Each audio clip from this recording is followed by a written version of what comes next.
en esta segunda mesa de esta jornada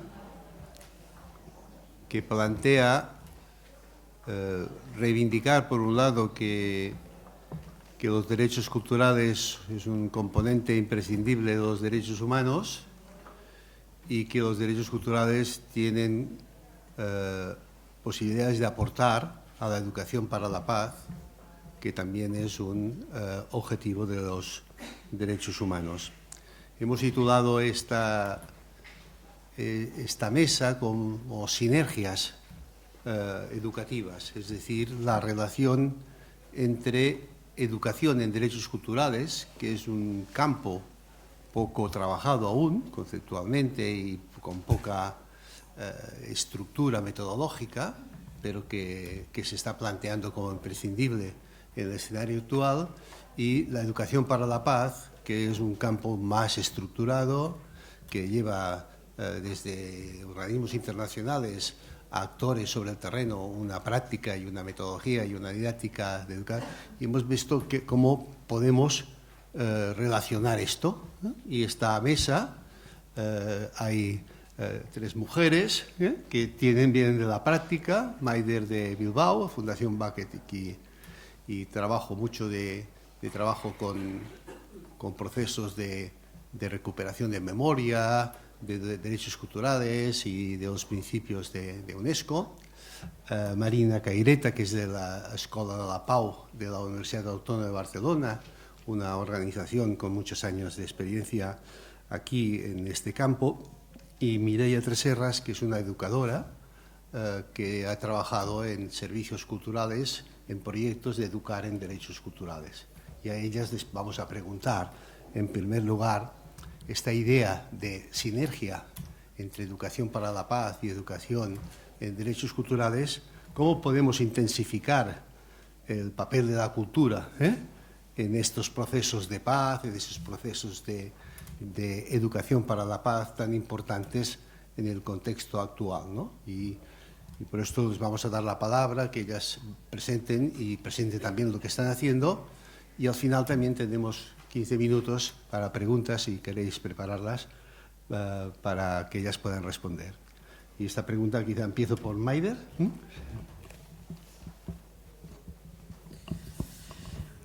Bueno, Egunon, gracias por la invitación. La verdad es que siempre me lo paso bien cuando estamos en las jornadas de Pau Casals. Y yo lo primero que hice fue también un poco plantearme, ¿no? Porque planteabas cómo podemos intensificar el papel de la cultura, ¿no? El rol de la cultura en los procesos de paz, y la primera cuestión es, ¿necesitamos realmente esto? Bueno, pues por ejemplo, por aportar dos datos que van a justificar que sí, que tiene sentido intensificar este papel.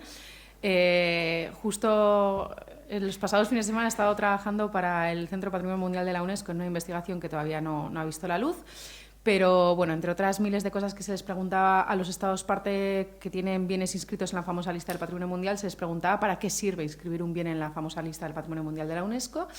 Y de las 25 variables que tenían para elegir, pues en todas las regiones, en las 5 regiones geográficas en las que se subdivide UNESCO, en las 5, los 3 peores puntuados eran cuestiones que tenían que ver con el conflicto. O sea que inscribir bienes dentro de normativas de patrimonio cultural para los estados parte no les sirve ni para prevenir conflictos ni para trabajar el posconflicto, ¿vale? Entonces, en las 5 regiones del mundo, esto es la cuestión menos puntuada. Por tanto, ahí vemos una alarma. Y luego otro estudio, que este sí que está publicado, si os interesa, y parte de mi intervención de hoy se va a centrar mucho en qué estamos haciendo, qué está sucediendo en el País Vasco, donde hemos tenido, como en otros sitios, otro conflicto más, en este caso de motivación política. Nosotras, personas que somos facilitadoras de procesos de paz en el País Vasco, teníamos la sensación de que en los colegios se trabaja tema de derechos humanos, pero que hay un cri-cri cuando llega el momento de trabajar la violencia de motivación política. Pero, bueno, necesitas un poco como, ¿no?, contrastarlo, y efectivamente el año pasado pudimos hacer un estudio entre Bakeola y Baketic, que somos dos organizaciones que trabajamos en estos temas, y, resumiendo grosso modo, nos daban unos resultados tanto en análisis cuantitativo como cualitativo, pero voy a aportar lo cuantitativo ahora, en que alrededor del 94% de los centros escolares de enseñanza obligatoria, o sea, entre 6 y 16 años del País Vasco están trabajando los derechos humanos, o sea, que es un buen dato, ¿no? 94%. Es una autoevaluación, ¿vale? O sea, el profesorado o las personas del equipo directivo. Y la mayoría de ellos trabajan temas de, por ejemplo, derechos de las personas migrantes, de las personas refugiadas, LGTBI, bueno, este tipo de cuestiones, discriminación, bullying, se trabajan mucho. Y cuando ya nos atrevimos a meter la pregunta de ¿estáis trabajando la violencia de motivación política? Pues en los focus group de nuevo era cri, cri, cri, cri, y en la encuesta, que no sé cuánto tardaron en responder, pero tú solo ves el resultado final, solo el 25% de los centros escolares en el País Vasco están trabajando la violencia de motivación política. Cuando el 94% están trabajando derechos humanos, este tema solo en el 25%. Y había tres tipos, básicamente hay tres tipos de centros escolares en el País Vasco. Vale, pues abrumadora mayoría, unos 70 y pico por ciento de esos 25%, ¿no? El mayor cacho de esos son todos de escuelas concertadas de ámbito cristiano, ¿vale? Entonces, ¿qué significa? Que en los colegios más diversos, escuelas públicas, este tema... Vale. Entonces, ¿necesitamos impulsar la cultura? Pues sí, necesitamos en realidad impulsar procesos todavía de construcción de paz y sí creo que la cultura tiene un rol que jugar. ¿Por qué? Porque yo creo que también a veces nos pasa que nos cuesta entender cómo se producen los procesos de paz. Muchas veces creemos que los procesos de paz son unos señores que se han sentado en una mesa después de dialogar, han firmado un documento y ya tenemos la paz. Pero en realidad el trabajo de la paz empieza ahí. Entonces el proceso de construcción de paz es una cuestión de generaciones. Yo creo que en el Estado español, con el tema de la guerra civil en parte, ya lo vamos viendo, pero es verdad que es una construcción compleja. Es una construcción no lineal, es una construcción de idas y vueltas. Y en esa maraña, voy a utilizar mi apellido, es interesante efectivamente contar con todas las herramientas que podamos. Y nuestra experiencia en Baketik nos indica que el arte y la creatividad es una herramienta. Es una herramienta claramente, incluso a veces cuando no lo planteas como tal. ¿Por qué? Bueno, pues en una sociedad que sí, que hemos adelantado mucho, por ejemplo, hoy voy a utilizar lo del País Vasco, en los últimos 10 años, pero sigue habiendo mucho que romper, muchos tabúes, nudos o mucho que construir. Y en ese marco, el lenguaje estético y simbólico nos ayuda a expresar mejor aquello que es difícil a través de nuestro lenguaje analítico o racional. Y es así. Todavía no tenemos las palabras, ni el análisis acordado, ni lo racional trabajado como para poder sentarnos, personas con miradas diferentes. Y además es que tampoco se producen. Entonces, el lenguaje estético y simbólico genera otras formas de encuentro, incluso vincula a gentes que no se vincularían de otro modo y fomenta una especie de diálogo y fomenta una especie de encuentro. Luego contaré algunos ejemplos.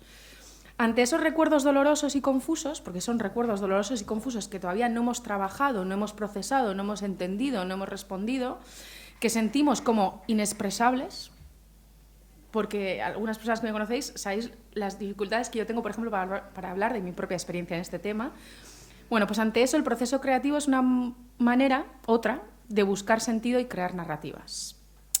La creatividad, por tanto, nos aporta una fórmula, una herramienta para ir más allá de lo que somos capaces de articular de manera racional. Y en algunos momentos eso es indispensable para poder avanzar.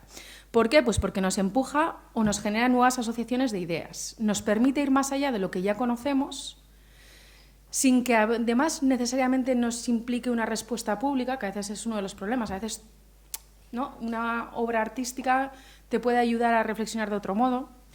Nos permite enfocarnos en nuevas conclusiones y casi lo hace además de una manera muy intuitiva o visceral. O sea, tú lloras viendo una película y no pasa nada. Y puedes llorar. No puedes llorar cuando escuchas a una persona narrarte su historia, o sí. Y surgen nuevas soluciones, ¿no? Yo tengo la sensación, y yo creo que aquí las personas que estamos creemos en el poder de la cultura nos genera nuevas soluciones cuando estamos en medio de la marea, ¿no? O sea, el espacio del arte también en parte es un espacio simbólico que se convierte en un espacio seguro. Sentarnos a escuchar a una persona narrar su vivencia vinculada a la violencia, ¿no?, que es un proceso educativo, ¿vale?, aunque quizá no lo piensen como tal, es difícil. Pero ir a escuchar un concierto tal, bueno, pues es más seguro.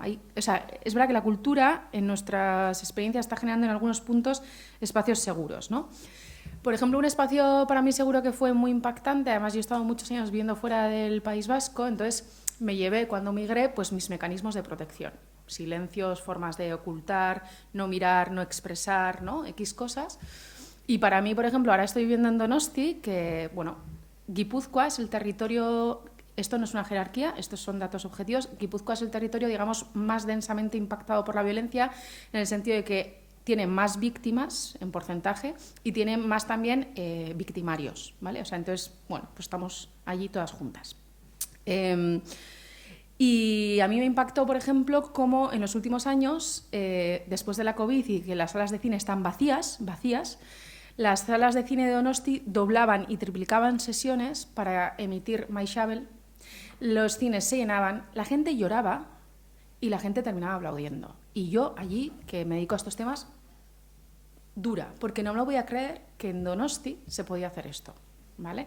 Entonces, las mismas personas, porque es verdad que socialmente parece que ya la memoria ya está construida, ya hemos pasado página, etcétera, pero abarrotan cines para ver expresiones. Nosotras trabajamos mucho con Isabel Lassa, la protagonista de esta película de ficción, bueno, la protagonista, ya me entendéis, la persona que inspira esta película de ficción, y cuando ella hace una conferencia pueden venir 20, 40 personas o 60, ¿vale? Pero, a ver, la película ficcionada, que, ojo, no estoy queriendo decir con esto que es la única película, es una de las que ha llegado y sé que en el Estado español se conoce.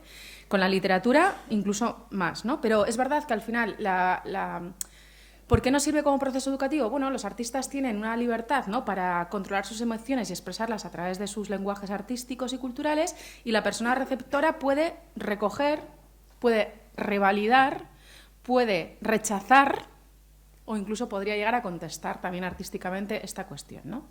También ahora el planteamiento es cómo hacemos también para pasar, y esto es la parte más educativa pedagógica de lo social, de esa vivencia individual a la transformación social, ¿vale? Y eso ahí ya hay mucho más, que no solo, la cultura ya no sola lo va a conseguir, ¿vale? Pero es verdad que yo creo que a veces no estamos utilizando en sociedades con nudos enormes el potencial de la cultura para empezar por lo menos a fomentar las vivencias individuales que nos ayuden a ir compartiendo más en lo social. Ejemplos. Para mí fue un ejemplo muy interesante cómo la capitalidad cultural de Donostia 2016 apostó por tener el Faro de la Paz.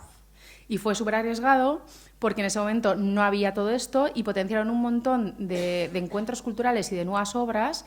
Por ejemplo, cuestiones de Teatro Fórum, que vendremos, por cierto, en noviembre con la obra aquí, también a Cataluña. Pero, por ejemplo, hicieron una, que está en YouTube, si os interesa, unas obras muy interesantes que se llamaban Adiós y Cabé, sin adiós. Y lo que hacían era, hacían obras teatrales musicales en el mayor teatro de San Sebastián, quiero decir, ¿no? Se lleva a la cultura grande esta que antes comentábamos, ¿no? Porque también teníamos una idea de upgrade, ¿no? Como de subir un poco esto, de elevar. Y el teatro hacía algo que era rompedor en ese momento, y es que hablaba de la vida de las víctimas, no de su muerte. Y era muy interesante porque, por tanto, ¿no? Permitía romper con un tabú social que también existe, ¿no? De que pues, las víctimas por algo se lo merecerían o no, tal, o sea, que las etiquetamos, ¿no? Entonces, bueno, trata a través de lo artístico de romper y presentar a las personas como personas. Otro de los fenómenos culturales artísticos interesantes para mí, desde mi punto de vista, ha sido la novela Patria.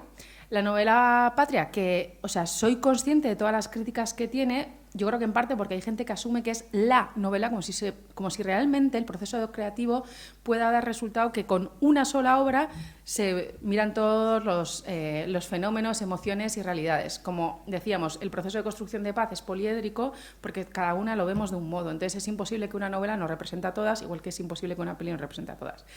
Patria era muy curioso, porque cuando yo iba fuera de Euskadi todo el mundo hablaba de Patria, todo el mundo lo había leído. Tú ibas a América Latina y todo el mundo hablaba de Patria.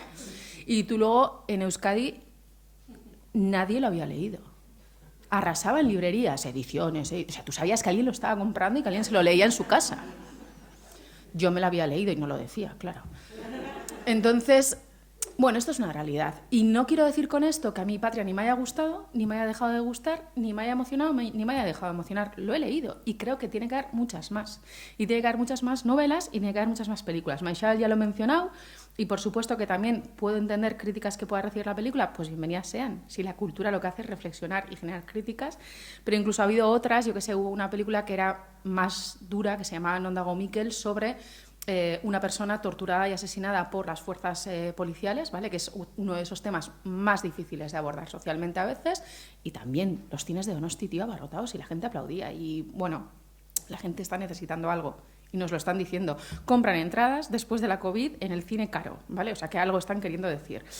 Otro de los ejemplos que puedo contar es el cierre del periódico de Egunkaria, Los papeles de Sísifo, que es una obra de teatro que se hizo. Yo pretendí comprar una entrada, pues efectivamente compré creo que la última y porque alguien la devolvió y allí arriba. O sea, realmente las salas se llenan. Cuando hacemos encuentros con personas víctimas, con personas que trabajamos en la paz, vienen 20, ¿vale? Pero en estas obras de teatro, en estas películas y en estos libros, bueno, pues eso. Para terminar, ¿qué más necesitamos reforzar? A menudo, yo creo que con razón, hemos trabajado muchísimo desde políticas más del Parlamento Vasco, Parlamento Navarro y otras, pero nosotras en nuestra experiencia estamos constatando la fuerza de lo local, los pueblos. Los pueblos en Guipúzcoa están cambiando la realidad y también a través de expresiones artísticas. En pueblos donde la gente ha vivido con la violencia en el día a día, no en el mes a mes, en el día a día, y que siguen en parte viviendo o enfrentando las consecuencias de esta violencia todavía hoy en día, pues te encuentras procesos en los que, yo qué sé, pues creamos una performance artística y consigues que venga al pueblo la mujer de un guardia civil que fue asesinado allí, que vivía allí y que no había vuelto en 40 años porque no se atrevía a volver, y de repente no, el coro del pueblo le está cantando y la mujer decide volver. Y lo último que quiero decir, y con eso enlazo también con la parte de educación, otra de las cosas que se oyen mucho es que los jóvenes no saben nada. Los jóvenes no saben nada de lo que ha pasado, no hablan de esto y la gente lo mira con preocupación. Yo ahora voy a ser un poco crítica, yo no lo miro del todo con preocupación porque veo que son jóvenes sanos, bien integrados en la sociedad, porque la sociedad vasca no habla de esto. Entonces, ¿cómo nuestros jóvenes van a conocer esta realidad, ¿no? Entonces, cuando hablamos de educación, tenemos tendencia siempre a pensar en procesos con jóvenes y chavales, ¿no? En niñas y niños, lo cual, por supuesto, es súper necesario, pero del caso concreto que hoy estoy hablando, y creo que no sería el único, en América Latina también nos sucedería y en otros sitios, mientras que la población adulta no pasemos por procesos de poder empezar a hablarlo, pues es que ¿cómo vamos a transmitir? No podemos transmitir lo que nosotras no hemos hablado.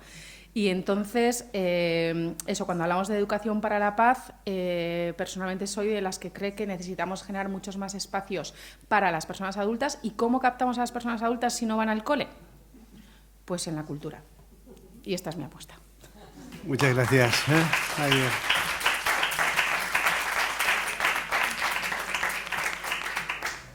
Otra perspectiva, Marina Sí, Caireta. Bueno, yo estoy así, hay un refrito porque muchas cosas ya las ha dicho Maider, se nota que venimos un poco del mismo planteamiento, y entonces voy a ampliar un poco, así nos queda más tiempo para después.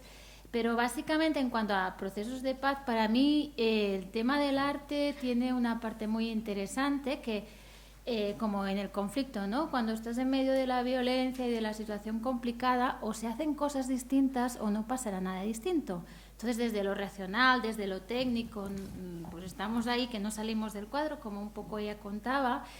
Y ahí es donde, al final, el proceso de construcción de paz es un proceso creativo. Es decir, ¿no? Estás ahí en el caos, del caos salen cosas, hay crisis. La crisis es dura, pero se atraviesa y no sabes cómo en un momento dado aparece algo nuevo. Tal cual los procesos artísticos, ¿no? Un poco. Y eso también pasa con la paz. Es decir, este proceso artístico, y cuando eso lo atraviesas desde una propuesta artística, pasan cosas como curiosas, ¿no? Y Maider nos ponía algunos ejemplos, pero yo recuerdo también Ledera contando situaciones, ¿no? En medio del conflicto, en una expresión artística, gente que se peleaba fuera de allá, pues como momentos mágicos, ¿no? Entonces, ¿qué uso se puede hacer de eso? Creo que es algo mucho más a explorar, ¿no? Y ahí obviamente hablo un poco y conecto con lo que decías tú al final, el arte como herramienta comunitaria. Para mí hay esta parte de crear cosas nuevas y después la parte que también tú nombrabas un poco, pero le pongo la palabra de resiliencia, ¿no? De qué forma más buena para trabajar la resiliencia y atravesar el dolor de forma no violenta para sanar, ¿no? Entonces ahí el arte, hay muchas experiencias que es muy potente, ¿no? Y eso también a nivel educativo, a nivel de situaciones de violencia y a nivel de cualquier situación, ¿no? Destacaría esto.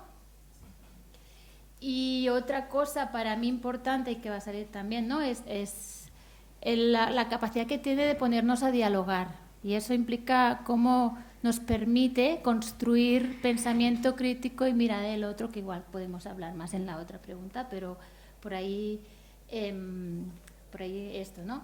Y después también para mí nos conecta con la parte de para mí un concepto clave es la interdependencia. Y en lo concreto, yo la interpreto como la cooperación, que antes también hablaba Yasmín, ¿no? de esta parte. Entonces, construirnos mutuamente desde ahí, a mí me parece que el arte es un recurso muy potente. Y bueno, yo hablo más de arte quizás porque mi experiencia me lleva más aquí, pero entiendo que... Y yo igual aquí, lo dejo aquí, sí, porque Maider ha dicho muchas cosas y a seguir.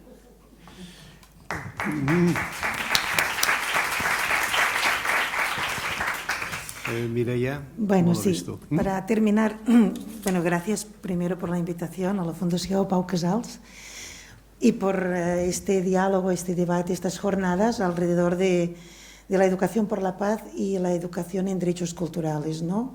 Y para responder un poco a la pregunta, esta primera pregunta, Alfons, y a partir, yo hablo desde mi experiencia y desde toda la humildad del mundo, básicamente porque mi experiencia me ha llevado a trabajar siempre desde el ámbito educativo, desde la educación no formal, pero sí desde los museos, desde la ciudad, desde el patrimonio, pero siempre desde muy vinculado a la educación formal, ¿no? Y releyendo todo el trabajo que ya llevan tiempo haciendo Marina y todos los temas de educación por la paz, que ya forma parte de los currículums educativos de forma muy, muy estructurada, y hay muchos trabajos y mucho material educativo alrededor de la educación por la paz y los derechos humanos. También, gracias también al apoyo de Alfons y a la investigación, nos hemos dado cuenta que en relación a la educación en derechos culturales no hay tanto, ¿no? Y que, por tanto, un poco la asignatura pendiente es, primero, pues eso, de trabajar e identificar los derechos culturales. Segundo, intentar sistematizarlos y organizarlos de forma educativa, poderlos explicar, porque no los vamos a vivir si no podemos formarnos en los derechos culturales. Y en tercer lugar, de qué manera integrarlos en los ámbitos educativos, formales y no formales en los que trabajamos, y en cuarta instancia, cómo eso se puede vincular con la educación por la paz, que ya está más sistematizada, ¿no? O sea, son varios steps, ¿no? Varios escalones que tenemos que ir construyendo para llegar a esta simbiosis. Es verdad, y hemos hablado muchas veces con Alfons, que muchas veces cuando ya trabajamos en el ámbito cultural, sin querer ya trabajamos obviamente en derechos culturales, y también sin querer seguramente trabajamos en educación por la paz. Lo que pasa es que toca ponerle blanco sobre negro, ¿no? Toca cómo identificar en qué momentos hay esta confluencia, ¿no? Hace más de, pues ya era 20 años, cuando hubo el Fórum de las Culturas aquí en Barcelona, que hubo la exposición de derechos culturales de la Agencia Española, que Alfons era por entonces director general, e intentamos sistematizar una guía didáctica, una didáctica para explicar los derechos culturales, ¿no? ¿De qué forma? Eso era muy fácil, bueno, no tan fácil, pero era como unos carteles alrededor de los derechos culturales, a la participación, el acceso a la cultura, el patrimonio, la diversidad cultural, la diversidad lingüística, la memoria, etcétera, todos los ámbitos de los que afectan a los derechos culturales y las minorías culturales, etcétera, en todos los ámbitos, y de qué forma poderlo explicar de forma educativa. Y 20 años más tarde, ¿no? Que ya han pasado 20 años como si nada, es ver cómo eso, como todas estas didácticas que, como digo, ya las aplicábamos cuando yo o Gemma o tantos que trabajamos en el mundo educativo y en los museos, ya lo aplicábamos de forma casi sin saberlo en los espacios museísticos, patrimoniales y artísticos. Ahora es ver cómo confluye toda esa didáctica con la didáctica en derechos humanos, que ya está mucho más sistematizada. Y al hacer esta traslación y esta comparación de didácticas, ¿no?, y ver estos puntos de confluencia, pues obviamente los derechos culturales aportan y coinciden con los derechos humanos y con la educación por la paz en muchos ámbitos, ¿no?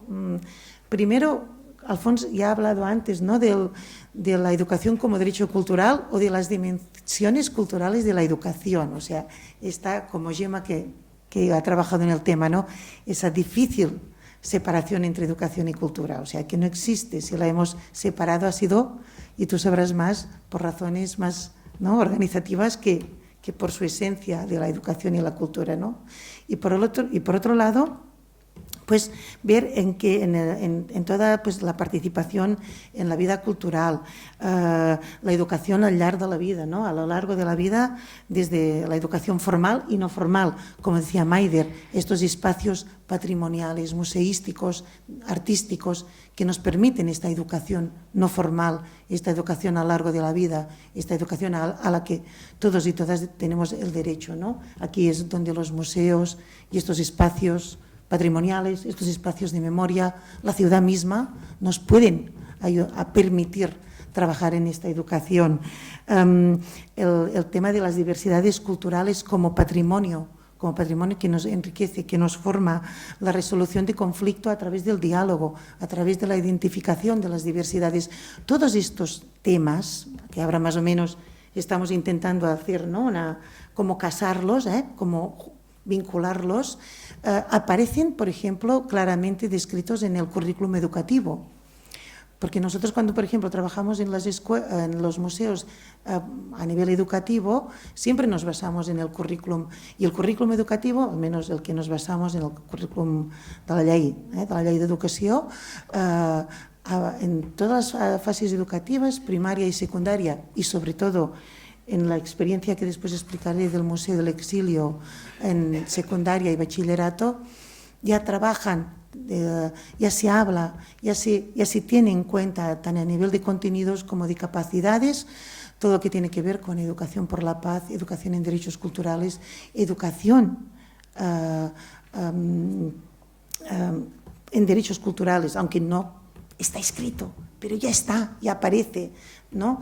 Lo importante, yo creo, lo que tenemos que hacer, la asignatura pendiente, ¿no, Gemma?, sería hacer eso, hacer el ensamble, porque ya estamos desde los derechos culturales, desde la educación artística y cultural, contribuyendo, obviamente, a la educación por la paz. Gracias, Mireia. Ahora os hago una segunda pregunta en la línea de lo que tú planteabas, ¿no? ¿Cómo podemos relacionar más la educación en derechos culturales y la educación para la paz? Y también, ¿qué puede aportar en ese sentido la educación en derechos culturales a la educación para la paz? Es decir, esta idea de aporte, teniendo en cuenta que muchos planteamientos de educación para la paz no llegan a incorporar todo el potencial que la cultura podría tener en sus propósitos, ¿no? Entonces, a partir de aquí, ¿cómo lo veis y cuáles son vuestras visiones? Pues yo quería aquí mencionar 3 ideas, más bien. Tampoco las puedo desarrollar mucho porque, de hecho, siento que yo también las tengo que trabajar. Pero bueno, la primera sería la idea de quiénes son, ¿no?, y defender a las defensoras y defensores de derechos culturales. O sea, esto es una idea que en el mundo de los derechos humanos lo teníamos súper claro, quiénes eran los defensores de derechos humanos. Y cuando de repente un día la relatora especial nos dijo, es que resulta que también hay defensoras de derechos culturales, yo misma decía, ¿qué dices?, ¿no? Entonces, creo que efectivamente dentro de estos cambios de paradigma que también planteaba Jazmín Beirak, o sea, creo que una de las cosas que tenemos que también es transversalizar mejor el enfoque de derechos en los derechos culturales y ver que efectivamente existen personas que pueden ser artistas o activistas sociales o en algunos casos políticos o bueno, que son realmente defensoras de derechos culturales. Luego la segunda idea, otra de las reflexiones que tengo y necesitaríamos trabajarlo, está la cuestión también vinculada a lo de los conflictos, de cómo trabajar la libertad artística y lo que, por ejemplo, en Euskadi se llama el suelo ético o la no revictimación. O sea, cómo permitir la libertad absoluta, ¿no?, del hecho cultural y artístico, que es una de las bases, no censura, etcétera, con garantizar procesos que no sean revictimizantes para personas que han conocido violaciones de derechos humanos, ¿no? Y este es un tema que yo no tengo la respuesta, pero que creo que es importante que lo pongamos sobre la mesa. Y que no por eso tenemos que dejar de fomentar más muestras artísticas, más muestras culturales, más participación desde esos enfoques, pero bueno, que está ahí y que efectivamente es una cuestión que necesitamos manejar y que dentro de estas necesidades de cooperación, porque la cultura no es un sector, pues efectivamente, ¿cómo hacemos para que la gente que está construyendo políticas de memoria, por ejemplo, y la gente que está construyendo políticas culturales hablen un poco más? Y luego lo último que también quería mencionar era el tema de, durante toda la mañana vamos a decir permanentemente que la cultura es muy buena, ¿no?, para este objetivo, pero ojo también con esta idea de que no caigamos en una visión utilitarista de la cultura, ¿no?, que esto también es importante, o sea, sí que efectivamente la cultura lo debe permear todo, pero ojo también con ir más allá y al final, ¿no?, fomentar como usos extraños de la cultura por, no sé, trasladar algunos mensajes o cuestiones así. O sea, la libertad artística, y creo que con eso vuelvo un poco a lo anterior también, pero se basa efectivamente en que no tengamos un mensaje presupuesto, aunque luego siempre todas sabemos que en todo proceso creativo, que también la construcción de paz es un proceso creativo, siempre partes de algunas hipótesis y eso está claro, ¿vale? Pero bueno, esas tres ideas, la idea de los defensoras de derechos culturales, cómo manejar el tema de la libertad artística y la no revictimización de todo tipo de víctimas de violencias de derechos humanos, de violaciones de derechos humanos, y el tema del manejo que tenemos que tener también de la visión utilitarista de la cultura. Vale, pues yo, bueno, más desde la perspectiva de la educación para la paz, que es lo que más conozco, yo cuando planteamos educación para la paz, para mí es muy importante educar en habilidades de paz, es decir, personas con capacidades para construir paz y experimentar la paz para aprenderla, ¿no? A mí me gusta mucho hacer un ejercicio. Haced un momento lo que os pido, por favor, poned la mano horizontal delante de vuestra cara. Poned la mano horizontal delante de vuestra cara. Poner la mano, fíjense, esto es la vida misma. Entonces, para mí esto es que lo veo muy evidente, ¿no? Pasa esto. Entonces, o hacemos lo que queremos que aprenda o no vamos a cambiar nada, ¿no? Y como decía antes, si queremos cambiar cosas, tenemos que hacer cosas distintas. Entonces, desde la perspectiva de educar en habilidades para la paz, viviendo la paz, los adultos tenemos un reto, las personas adultas tenemos un reto enorme, ¿no?, en la coherencia y la congruencia y el manejo ético del poder en el ámbito educativo, ¿no? Para mí es importante, entonces, tener claridad en qué es educar para la paz, o sea, cómo trabajamos habilidades de paz, qué entendemos por paz y violencias. Para mí es un momento, una previa, ¿no? Pero aquí es verdad que hay varias cosas que nos ayudan a construir eso, que tienen mucho que ver con lo que estamos hablando, ¿no? Por un lado, todo lo que es educar en diversos lenguajes expresivos, para mí es como un frente, ¿no?, del educativo para formar personas, pues un poco ligándolo con lo que decíamos antes, y con capacidades comunicativas de expresarnos de forma no violenta.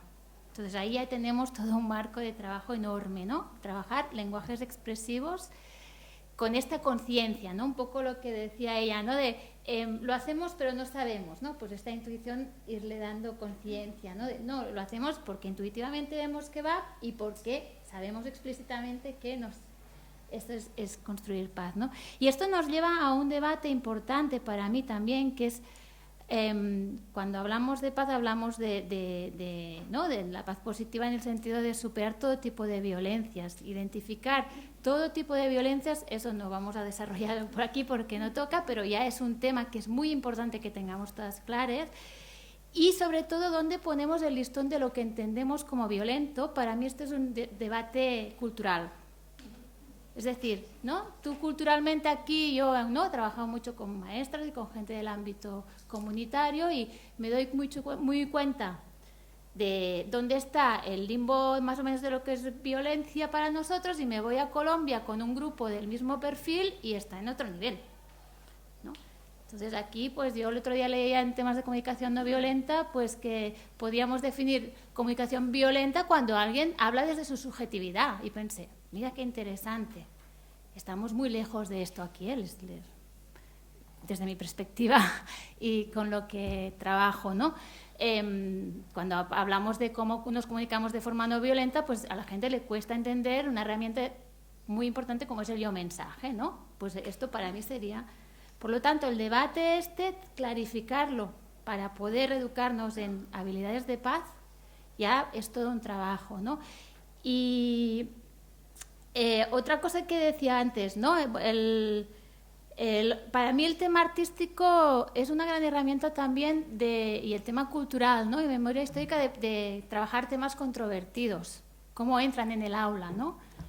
Es otro, para mí, de los retos educativos que tenemos acá. Entran muchos temas controvertidos en el aula y qué hacemos con ellos, ¿no? Tú hablabas, Maider, antes del ejemplo de las escuelas con más, bueno, ¿no? El ejemplo que ponías antes de que las escuelas cristianas son las que más trabajan, probablemente porque son las que menos tienen, más homogénea tienen su población. Estoy interpretando y no lo sé, pero yo en mi cabeza lo he vinculado con eso.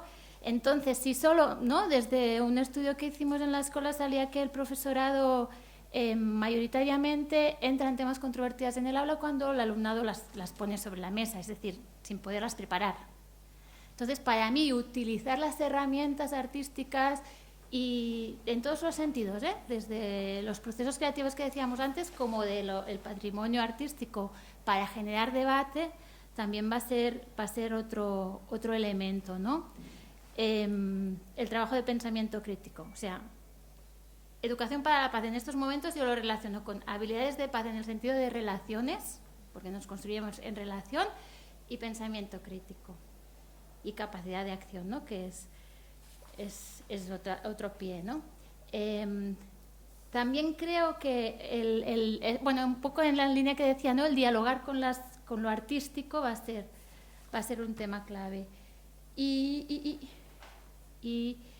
bueno, tenía más cosas en la cabeza, pero como ya en las preguntas ya irán saliendo. Hasta aquí. Muy bien. Te paso la palabra. Mireia, ¿cómo entiendes? Sí, bueno, desde la perspectiva de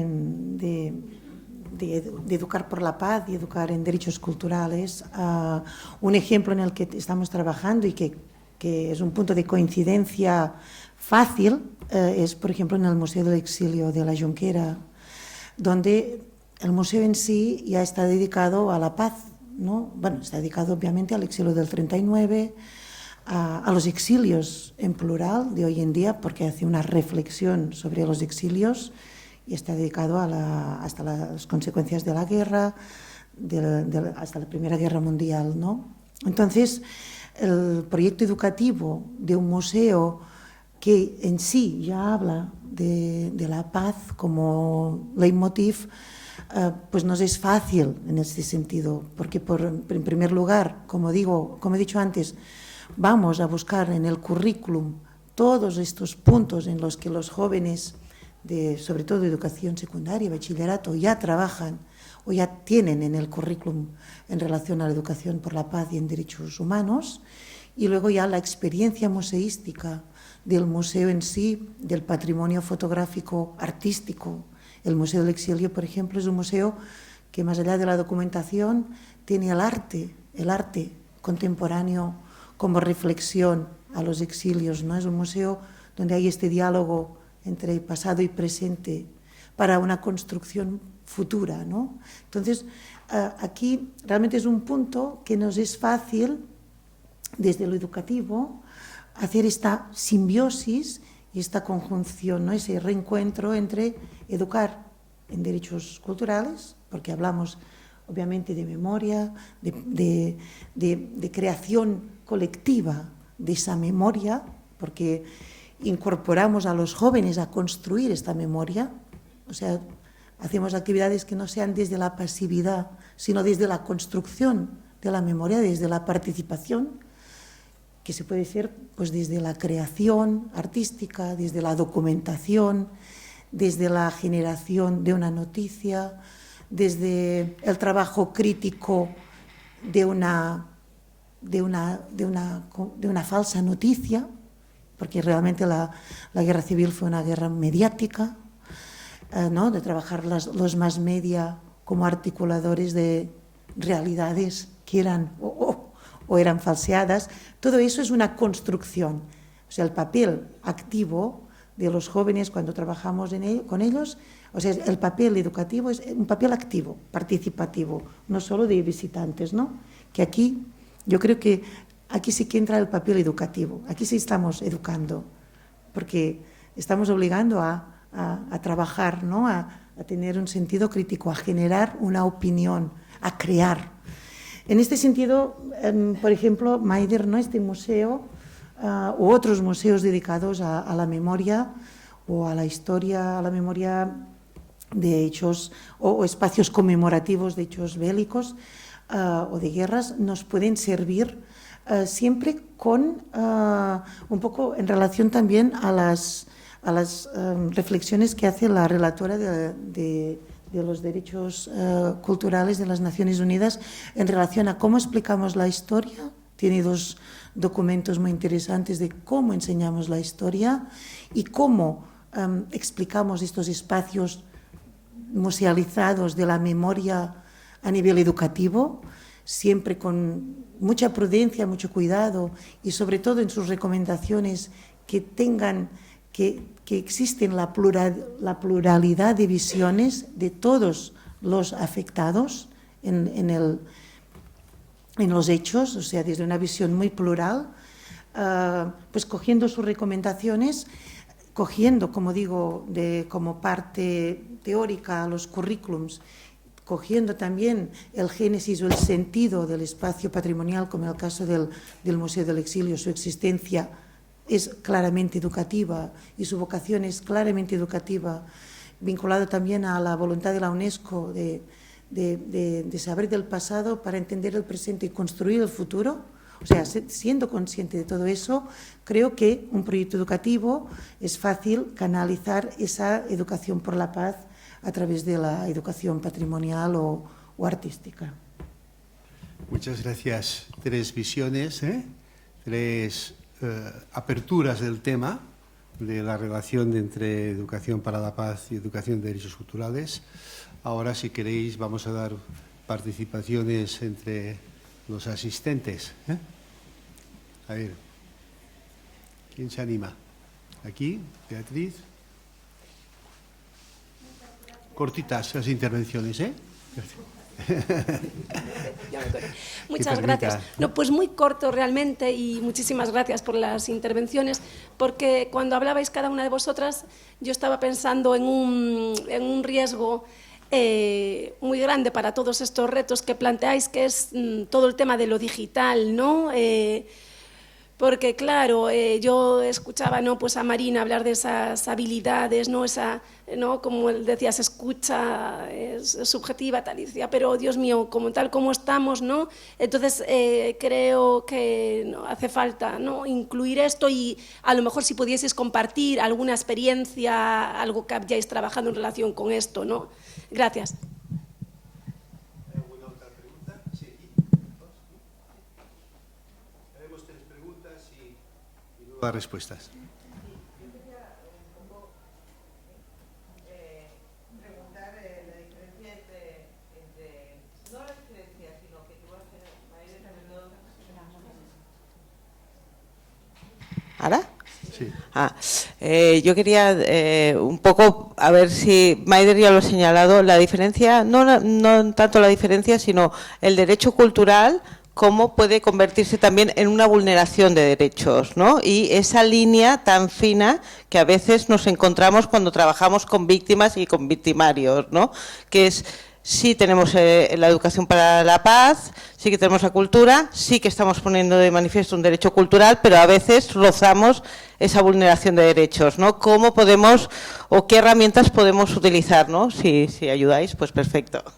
Vale. Pues yo también iba en ese sentido, ¿no?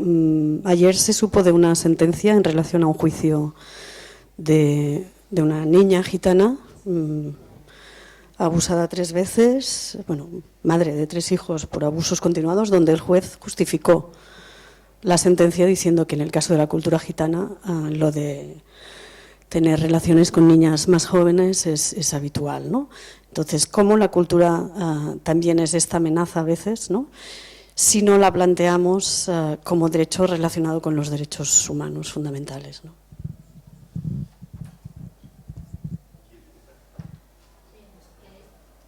Si queréis empiezo yo con lo digital, ¿no? Es verdad que es un reto lo digital. Yo me imagino más en el espacio educativo y lo digital es un reto, pero lo relacional seguirá, o sea, de una forma o de otra, ¿no? Las personas nos relacionamos. Entonces, para mí, que haya claridad en la gente que está educando en cualquier espacio donde haya relación en el proceso educativo, sean adultos, que tuviera claridad en usar estas herramientas, para mí es un potencial que no es que, o sea, estoy de acuerdo contigo con el riesgo, pero al mismo tiempo pienso que estos espacios no dejarán de existir, o quiero pensar. Igual tenemos que pasar por una crisis enorme para darnos cuenta de que tenemos que volver a eso, puede ser eso, porque eso es como la ley del péndulo, ¿no? Yo tengo hijos adolescentes y siempre pienso, mira, hay una generación que vais a pillar en lo digital, porque no tenemos datos de los impactos y empezamos a tenerlos. Cuando esto se vea el desastre, ahí vamos a reconducir, ¿no? No digo que sea una solución ni nada esto, o sea, no estoy ahí, pero yo tengo la confianza que no hayamos perdido, es que no lo vamos a perder lo relacional, porque es muy lo humano, ¿no? Para mí el hecho es tener como la conciencia en todos los que estamos ahí y también lo que decía antes, somos una generación de adultos que tenemos el reto de evolucionar en eso. Y yo creo que lo digital ahí también nos interpela, ¿no? Es una interpretación, Pero... Nosotros en lo digital y como desde la experiencia, Beatriz, como digo, por ejemplo, en el caso del Museo del Exilio, que es un museo donde hay mucha, como digo, el exilio fue uno muy documentado y hubo pues desde cartelismo, noticias, prensa, radio, o sea, fue un poco la primera guerra de los media. Sí que nos permite trabajar lo digital, en tanto que esto no lo ven tan sesgado en su contemporaneidad los jóvenes, sobre todo de bachillerato, ya, de una edad ya un poco más con capacidad crítica. De hecho, el mismo museo, de la forma que está musealizado, más allá del proyecto educativo que hagamos nosotros, ya plantea el tema de la vulnerabilidad de la información o de la credibilidad o no de la información de forma museográfica, o sea, tú lo encuentras.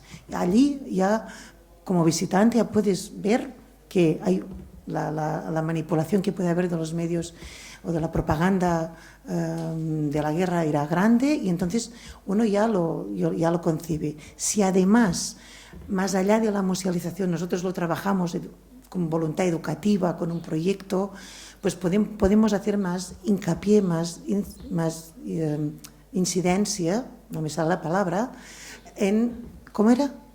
Incidencia, claro.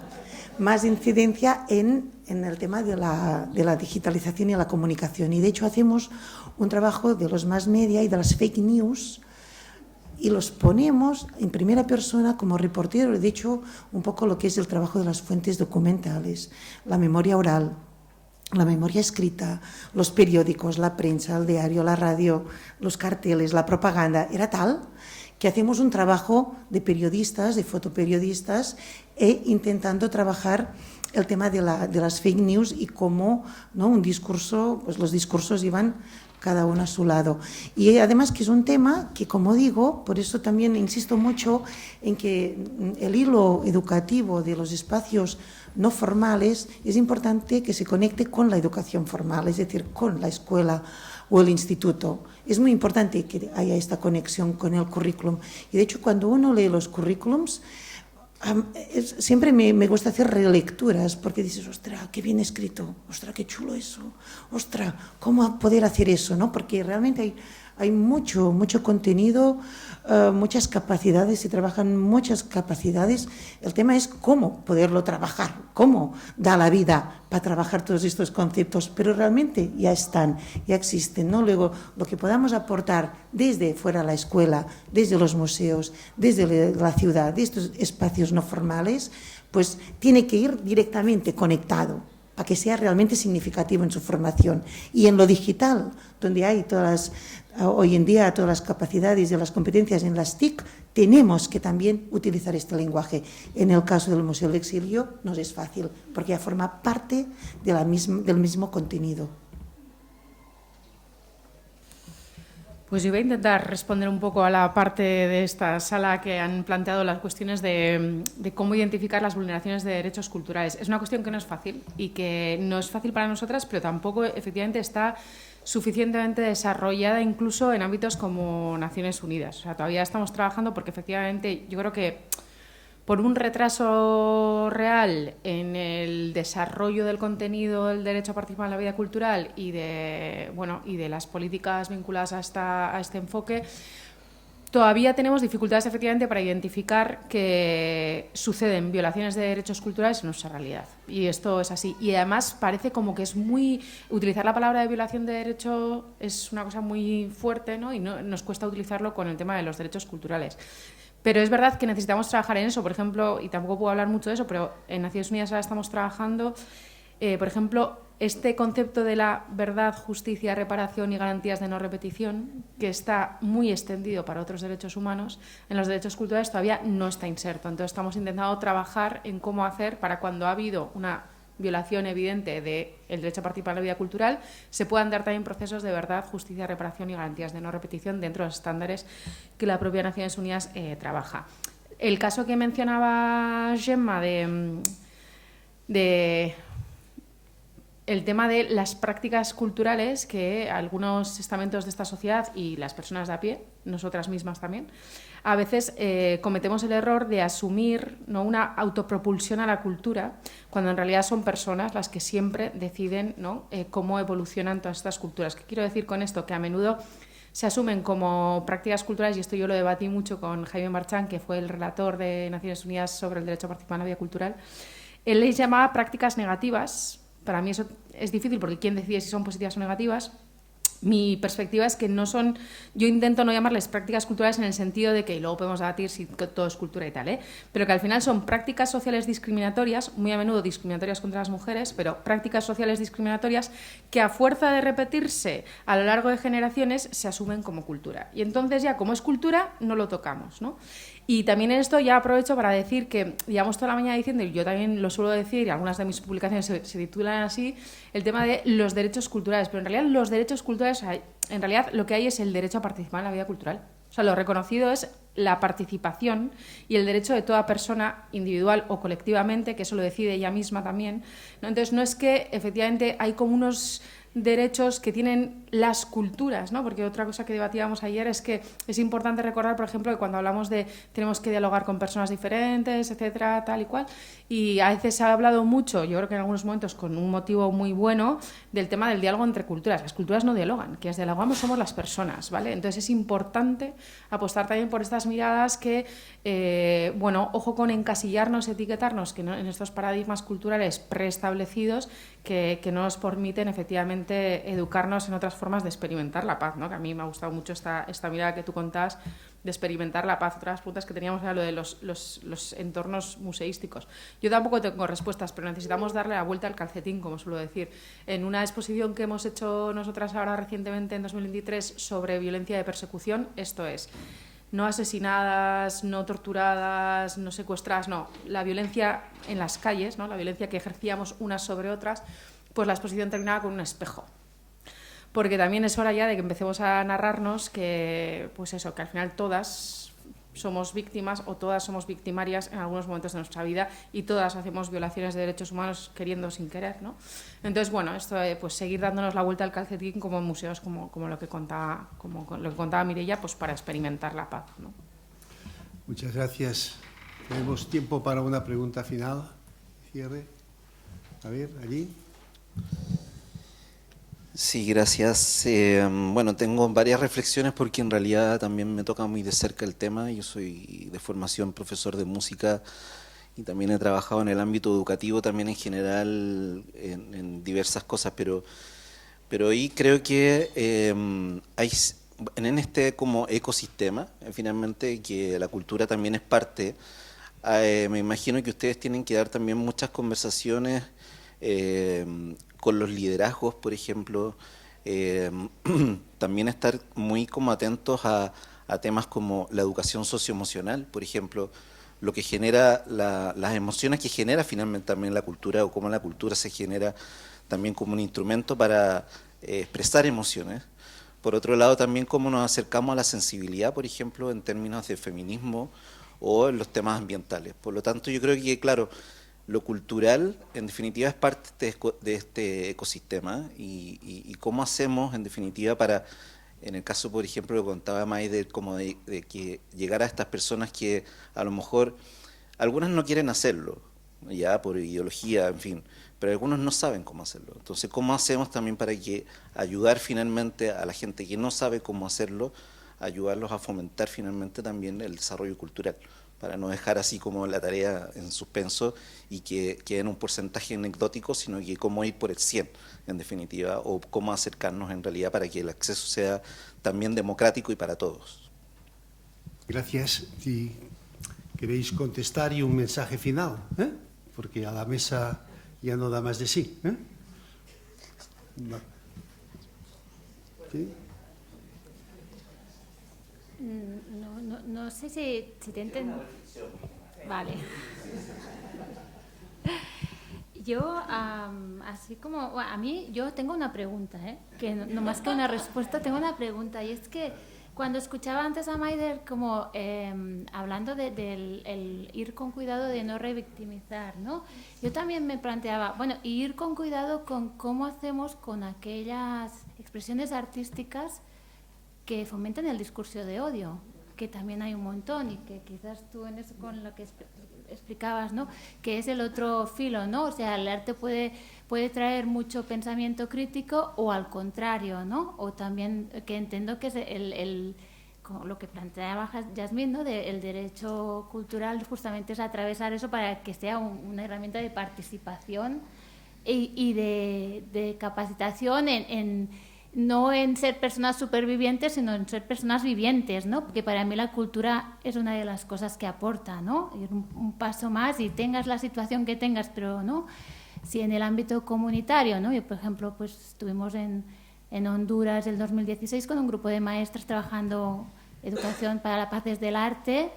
Y bueno, pasaron cosas muy, muy lindas, ¿no? Como a través del arte, tanto sufrimiento que había en aquella sala de 26 mujeres maestras, 24 y 2 hombres, que cuando salió el tema al último día de violencia de género, todas, todas. O sea, algo impresionante, O sea, bueno, pues el arte nos permitió salir ellas lo decían, ¿no? Salir un rato, ¿no? De todo esto y trascender. Entonces, bueno, ya me estoy enredando, perdón. Iba más a la pregunta, ¿no? De qué hacemos con la parte de discurso de odio que genera el arte, ¿no? ¿Qué hacemos con esta? La dejo como pregunta para la siguiente mesa. Mireia. Bueno, es igual haría para otra mesa, ¿no? Una pregunta final. Bueno, pues no, un poco es yo creo que esa mesa de las sinergias y el trabajo que estamos haciendo también con la Fundación es encontrar un poco aprovechar la veteranía que ya lleva tiempo el ámbito de la educación en derechos humanos y la educación por la paz, ¿no? que que cuando pues, buscas materiales educativos, herramientas didácticas, su presencia en el currículum educativo, pues a veces es un poco de envidia sana desde el ámbito cultural y desde el ámbito de los derechos culturales, ¿no? Poder llegar a ese punto también, ¿no? de incorporar la visión de los derechos culturales y lo que aporta en sentido de generar o de educar en el sentido crítico, más allá de, ¿no? Como herramienta para la vida, para luego poder analizar expresiones artísticas que fomentan el odio y poderlo discursar y poderlo rebatir, pues en el fondo se trata de educar este sentido crítico, esta capacidad analítica y ese sentido crítico, pues de cómo los derechos culturales pueden llegar también a ese nivel, ¿no? A esa veteranía, ¿no? Es un poco más que una pregunta, es como un deseo, ¿no? De decir, no es tanto si es una ley o no ley en derechos culturales, sino que existan, que sean presentes en el lenguaje de los maestros, de los profesores, en los museos, en el ámbito educativo, en los currículums, que la presencia escrita de los derechos culturales, la reflexión y la oportunidad que nos da el derecho al acceso y a la participación a la cultura tenga ese largo recorrido que lleva años teniendo la educación por la paz y que va a tener, o sea, que aún hay trabajo por hacer, ¿no? Y si además nos juntamos, ¿no? Y esta simbiosis, pues eso yo creo que puede generar esa voluntad de más personas más felices, ¿no? Eso que pues suena tan ideal, pero bueno, de personas pues más críticas, nuestros jóvenes que sean pues más críticos en estas sociedades, buscar unas sociedades más justas, donde la resolución de los conflictos sea más real, etcétera, ¿no? Esa es la voluntad de nuestro trabajo. Muchas gracias. Es un deseo, más que una pregunta, Maider. ¿no? Nada, pues yo tampoco tengo todas las certezas, pero mi única certeza es que tenemos que seguir navegando en estas incertidumbres. O sea, esa es mi idea. Efectivamente, la libertad de expresión trae todo, porque ¿qué es el pensamiento crítico? Esos también son críticos, en realidad, a lo que ellos sienten que está a su alrededor, ¿no? Entonces, efectivamente, yo creo que, o sea, una de las cosas que tenemos que es asumir que tenemos un tablero muy complejo, donde las piezas, además, van cambiando permanentemente y que eso es como tenemos que jugar. Que no es sencillo y que yo sí que sigo pensando, como planteaba, y esto que decías de cómo llegamos a quien quiere, pero no sabe cómo, pues por ahora mi única respuesta sigue siendo a través de expresiones culturales y de expresiones artísticas, de poder realmente generar esto que también comentaba antes Jazmín y que comenta la relatora especial, y es que nosotras somos defensoras de el entorno, del contexto que habilita que las personas puedan participar en la vida cultural. Nosotras no venimos a proteger objetos culturales ni expresiones culturales per se, sino que venimos a proteger que las personas puedan encontrar de manera individual o colectivamente, y una colectividad fluida, no siempre con las mismas personas, esa posibilidad de participar, esa posibilidad de estar, y que la cultura y lo artístico, igual que el fútbol, también genera espacios, y entonces que tenemos que generar esos espacios y garantizar esos espacios, por mucho que a veces nos lleven a disgustos y por mucho que a veces nos lleven a opiniones difíciles, y eso. Muchas gracias a las tres por vuestras reflexiones. Creo que ha quedado claro que es imprescindible esta sinergia que planteamos al principio, sobre todo también esta interdependencia entre educar para la paz y educar en derechos culturales. También es verdad que es un tema abierto, muy opinable, y también el último mensaje que requiere que lo pongamos en la agenda, que esté en la agenda de tanto de las políticas de derechos humanos como las políticas culturales y las políticas educativas, esta perspectiva que nosotros estamos aquí analizando con más detalle esté presente en la agenda. Muchas gracias y pasamos a la siguiente mesa. Gracias.